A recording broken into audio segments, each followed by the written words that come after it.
pas facile de faire une conclusion, parce que cette journée a été, cette matinée a été très riche, très diverse, et j'ai l'impression qu'on a constitué une espèce de bulle de conviction qui est détentrice d'une énergie considérable, et maintenant il faut voir ce qu'on fait de cette énergie, comment on la déploie, comment on s'y prend pour propager l'action, sachant en particulier que notre affaire a maintenant une dimension un peu institutionnelle, puisque quelque part, cette journée est cautionnée aussi par 4F, on l'a conçue et faite ensemble. Donc, quelque part, ce que je dis est susceptible d'avoir un retentissement qui nécessite auparavant une réflexion. Alors, je ne vais donc pas conclure la réunion. Je vais quand même faire quelques réflexions qui me paraissent utiles. Je crois, on a eu dans cette bulle de conviction, je crois qu'il y a un point qu'il faut noter, c'est qu'on a eu des chargeurs. Et moi, ce que je trouve impressionnant, c'est qu'un chargeur malmené, comme Jean-François Laganne, qui a bien expliqué à la fois toutes ces difficultés, soit venu ici défendre le ferroviaire. Donc c'est quand même une situation extraordinaire qui ouvre des perspectives. Et pour moi, ça ouvre une idée qui m'est chère, c'est l'idée on peut entrer dans une nouvelle ère ferroviaire. Et c'est ça l'enjeu de cette journée. Et honnêtement, attention à notre enthousiasme, c'est pas gagné. C'est pas gagné à mon avis, parce que les idées nouvelles qui naissent, qui sont nées aujourd'hui, enfin pas qui sont nées parce qu'elles cheminent déjà depuis pas mal de temps, mais les idées anciennes, elles aussi, sont toujours là. Et on peut dire que, y compris au sein de l'État, ces idées sont là. Je ne vise surtout pas la DGITM, qui a fait un travail considérable avec 4F. Il me semble que l'énergie qu'il y a dans cette assemblée et les personnes qui sont connectées, il me semble qu'il y a deux axes qu'il faut travailler. Un axe qui a été dit fortement et avec un enthousiasme certain. Il faut agir, c'est-à-dire il faut repérer toutes les actions possibles, et il y en a finalement pas mal. Donc on a un travail de les propager, de les faire connaître. Mais en même temps, le court terme, je partage complètement l'idée que si ça ne bouge pas rapidement à court terme, tout ça va s'enliser et rejoindre les plans qui n'ont eu aucune suite. Il y en a quand même pas mal dans l'histoire, et on n'est pas à l'abri de ce problème. Donc la question, c'est qu'est-ce qu'on fait par ailleurs, indépendamment et en plus du court terme. Je pense qu'il nous manque un peu un discours du temps long, et je dirais un plan pour cette nouvelle ère ferroviaire qui soit véritablement explicité dans le plan long.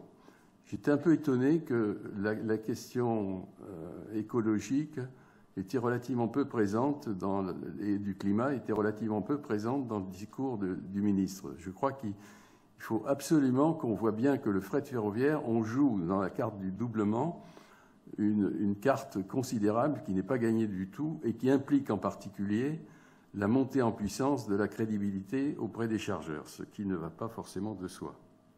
Donc, action à court terme et en même temps lisibilité d'un plan à plus long terme. Il me semble que dans les idées du plan, je pense qu'il faut surtout dans la période actuelle après Glasgow, il faut absolument qu'on appuie beaucoup sur la performance énergétique et écologiste, j'insiste, les deux. Le 6 fois moins d'énergie est quand même extrêmement important dans un contexte où la question de la production de l'énergie est en train de prendre une ampleur politique considérable. Je ne vois pas comment et pourquoi on se priverait du fret ferroviaire qui a une performance existante tout de suite. Donc, premier sujet, valoriser fortement cet atout du train, et également le fait que le train, on l'oublie un peu, désature les infrastructures routières, c'est-à-dire repousse des investissements lourds et difficiles.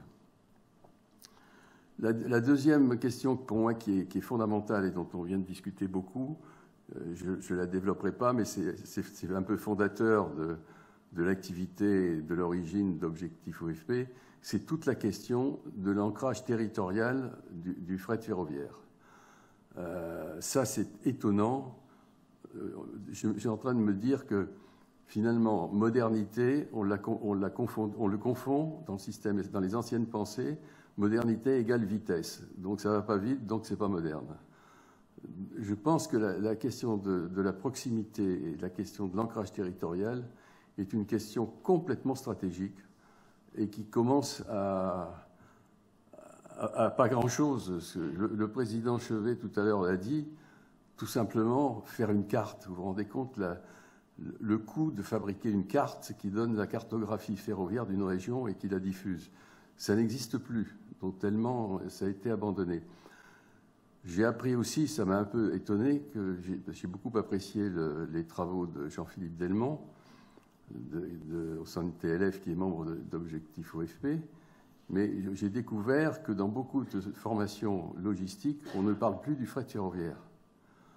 C'est quand même un peu étonnant qu'un mode qui a un tel potentiel écologique soit absent des formations logistiques. Donc il y a tout un travail à remonter qui est considérable. Je pense aussi qu'il faut veiller, c'est un sujet actuel, que le plan de performance du réseau soit bien imprégné des idées nouvelles de la nouvelle ère ferroviaire. Il ne faut pas qu'il soit considéré comme un outil qui ne dépend pas de l'impulsion de 4F. Je pense qu'il y a une impulsion 4F qui se propage, qui veut aller dans le temps, qui va dans le temps long. Il faut absolument que le plan de performance du réseau ait une dimension d'un plan du temps long. Sinon, le doublement de la part de marché en 2030, je pense qu'on n'y arrivera pas. J'ai été étonné aussi, on en a beaucoup parlé avec André de ce sujet, mais de l'ampleur qu'a le dossier de la simplification. La culture ferroviaire est une culture de la complexité. Alors, je me suis interrogé, parce que je connais quand même bien le système, je me suis demandé pourquoi c'était comme ça. C'est quand même assez étonnant. Je pense qu'il faudrait, je ne sais pas si on peut mettre des sociologues là-dessus, mais il faudrait réfléchir à pourquoi ce système est aussi compliqué. Et je me demande parfois si ce n'est pas la coexistence de gens qui sont dans des activités simples. Mais tout ça est tellement embrouillé qu'on ne s'en sort plus. Et je crois que ce sujet de la simplification est un sujet extrêmement important, redoutable, mais très important parce qu'il a aussi une très forte dimension culturelle. Quelque part, c'est le système qui est imprégné de cette complexité. Il y a une espèce de culture qui fait que quand on croit qu'une solution est simple, il y a tout un bras de cheminot qui se lève. Ah non, mais c'est beaucoup plus compliqué que ça. Ça, je l'ai vécu je ne sais combien de fois. Merci pour eux. Ben voilà, j'en ai dit déjà pas mal. Donc pour terminer, la Jacques puissance, Chauvineau. oui, peut-être aussi quand même que les conditions du succès. Ça a été dit, mais d'une manière un peu qui me gêne. Il est évident que les opérateurs ont un grand rôle à jouer et que la pression est très forte sur eux. C'est un élément de la crédibilité auprès des marchés. Mais évidemment, ça ne suffit pas. Il faut que SNCF Réseau se place, je l'ai dit pour le plan, se place aussi dans cette perspective.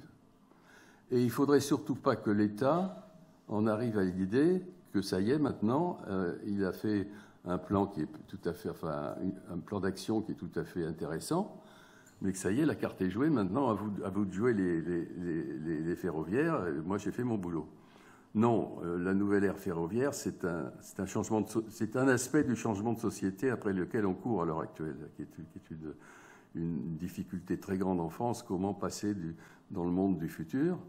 Et donc, cette idée d'importance du fret ferroviaire, la puissance publique doit continuer à jouer son rôle. Et pour moi, la puissance publique, dans l'époque actuelle, c'est l'État, bien sûr, mais c'est aussi l'Europe et c'est aussi les régions.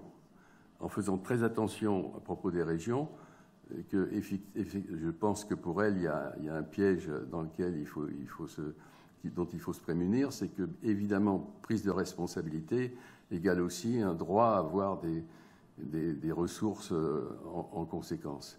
Mais à mon avis,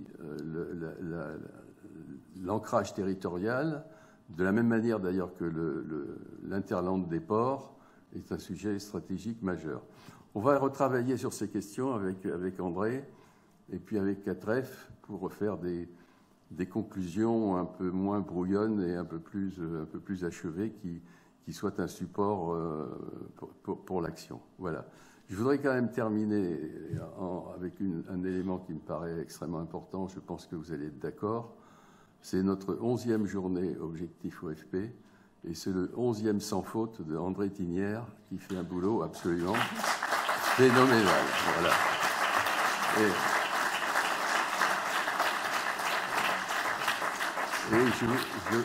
je voudrais joindre à ces remerciements quelqu'un qui le soutient, qui s'appelle Monique Leverdez, et qui, dans son genre, ressemble beaucoup à André Thinière au niveau de l'implication et de la capacité à faire. Voilà. Donc, merci. Merci Jacques Chauvineau. Il me reste à vous remercier tous pour avoir suivi cette matinée. On est évidemment décalé, oui, mais le déjeuner vous attend. Je vous rappelle que vous pouvez tout revoir en ligne, puisque les vidéos seront diffusées sur le site d'Objectif OFP. Rendez-vous l'année prochaine et rendez-vous tout de suite dans la salle à côté pour ceux qui sont là. À très bientôt. Au revoir.